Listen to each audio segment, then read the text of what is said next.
3/7/25 ಒಬ್ಬ ವ್ಯಕ್ತಿ ಧರ್ಮಸ್ಥಳ ಪೊಲೀಸ್ ಸ್ಟೇಷನ್ಗೆ ಹೋಗಿ ಒಂದು ಕಂಪ್ಲೇಂಟ್ ಕೊಡ್ತಾನೆ.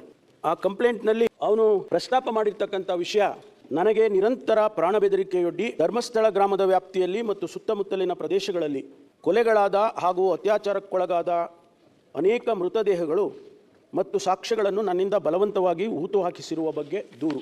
ಇದನ್ನು 3/7/25 ಧರ್ಮಸ್ಥಳದ ಪೊಲೀಸ್ ಸ್ಟೇಷನ್ನಲ್ಲಿ ಕೊಡ್ತಾನೆ. ಮುಂದುವರೆದು ಅತ್ಯಂತ ಭಾರವಾದ ಹೃದಯದಿಂದ ಹಾಗೂ ಪರಿಹಾರದ ಪಾಪ ಪ್ರಜ್ಞೆಯಿಂದ ಹೊರಬರುವ ಸಲುವಾಗಿ ಈ ದೂರು ನೀಡುತ್ತಿದ್ದೇನೆ. ನಾನು ಕಂಡ ಕೊಲೆಗಳು ಸ್ವೀಕರಿಸಿದ ಶವಗಳನ್ನು ಹೂತು ಹಾಕದಿದ್ದರೆ ಆ ಶವಗಳ ಜೊತೆಯಲ್ಲೇ ಮಣ್ಣು ಪಾಲಾಗಿಸುವ ನಿರಂತರ ಜೀವ ಬೆದರಿಕೆ ಮತ್ತು ಥಳಿತಗಳ ನೋವಿನ ನೆನಪಿನ ಹೊರೆಯನ್ನು ಇನ್ನೂ ಹೊರಲು ನನ್ನಿಂದ ಸಾಧ್ಯವಿಲ್ಲ.